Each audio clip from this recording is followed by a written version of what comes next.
মোৰ হাতত এই তিনিখন কিতাপ আছে। এখন হ'ল নবীন অসমীয়া ব্যাকৰণ আৰু ৰচনা। সপ্তম শ্ৰেণীৰ পৰা দশম শ্ৰেণীৰ ছাত্ৰ ছাত্ৰীৰ উপযোগী হোৱাকৈ মই লিখিবলৈ চেষ্টা কৰিছিলোঁ। একেবাৰে সহজ ভাষাত লিখা হৈছে আৰু কিতাপখন ইতিমধ্যে এই বৰ্ষৰে 16 মাৰ্চৰ দিনা গুৱাহাটী প্ৰেছ ক্লাবত উন্মোচন হ'ল যিহেতু, আৰু ৰাইজে খুব ধুনীয়া ৰাইজৰ পৰা সঁহাৰি পাইছোঁ। অলৰেডি 2-3খন স্কুলত এই কিতাপখন চলি আছে।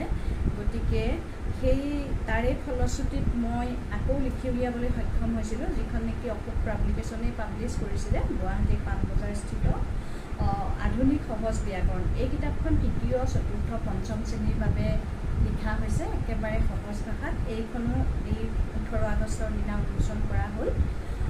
এইখনতো মই একেবাৰে ছাত্ৰ ছাত্ৰীৰ মনোগ্ৰাহী হোৱাকৈ এনেকৈ ছবিৰ দ্বাৰা, যিহেতু ছাত্ৰ ছাত্ৰী পৰ্বত ছাত্ৰ ছাত্ৰীসকলে ছবি থাকিলে খুব বেছি ভাল পায়, গতিকে দেখিছে এনেকৈ ছবি দি পেলাই এনেকৈ সহজ ভাষাত বুজিব পৰাকৈ লিখিবলৈ চেষ্টা কৰিছোঁ। ইয়াতে ভাষা, ব্যাকৰণ, বৰ্ণমালা, বিশেষকৈ চন্দ্ৰবিন্দুৰ ব্যৱহাৰ আৰু যুক্তাক্ষৰ ব্যৱহাৰৰ ওপৰত গুৰুত্ব দিয়া হৈছে কিতাপ দুখনত।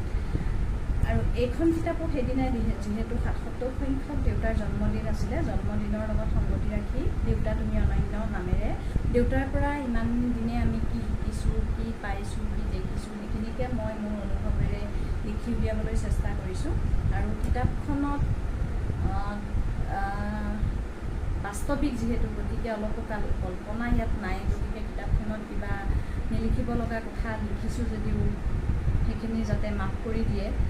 গতিকে আৰু এই কিতাপখন পঢ়ি কাৰোবাৰ কিবা উপকাৰ হ'ব বুলি মই নাভাবোঁ। মুঠতে এটা কথা ফুটি উঠিব, আমাৰ দিনৰ দেউতা আৰু এতিয়াৰ দিনৰ দেউতাৰ মাজত এটা পাৰ্থক্য। আৰু যিহেতু এটা আমি অনুষ্ঠানৰ মাজেৰে কিতাপখন উন্মোচন কৰিলোঁ, এইখন কিতাপ আৰু আধুনিক সহজ ব্যাকৰণ, তাৰ দ্বাৰা ৰাইজলৈ এটা বাৰ্তা গৈছে বুলি ভাবিছোঁ। জীৱিত অৱস্থাতে আমি এজন ব্যক্তিক দিয়া স্বীকৃতি আৰু বৃদ্ধাশ্ৰমবোৰ যাতে নাইকিয়া হওক, এনেকুৱা এটা মন্তব্য বাৰ্তা, ইতিবাচক বাৰ্তা ৰাইজলৈ গৈছে বুলি মোৰ বিশ্বাস। আৰু এইখন কিতাপ কোনোবাই পঢ়িব পাৰে, কিন্তু ছাত্ৰ ছাত্ৰীৰ কিবা কামত আহিব বুলি মই নাভাবোঁ। গতিকে সেইখন কিতাপৰ কথা নকওঁ। এই দুখন কিতাপ যিহেতু নবীন অসমীয়া ব্যাকৰণ আৰু ৰচনা কিতাপখন ইতিমধ্যে ৰাইজে আঁকোৱালি লৈছে, গতিকে আধুনিক সহজ ব্যাকৰণ কিতাপখনো আপোনালোকে পঢ়ি চাব পাৰে। বা বিশেষকৈ মাক দেউতাকবিলাকক কওঁ, আপোনালোকে নিজৰ সন্তানৰ বাবে এখন ল'ব পাৰে। ইয়াতে মূল্য দিয়া আছে। এইটো মূল্যটো যিহেতু অশোক পাব্লিকেশ্যনে সিদ্ধান্ত কৰে 75 টকা, আৰু এইখনৰ দাম দিয়া আছে 150 টকা।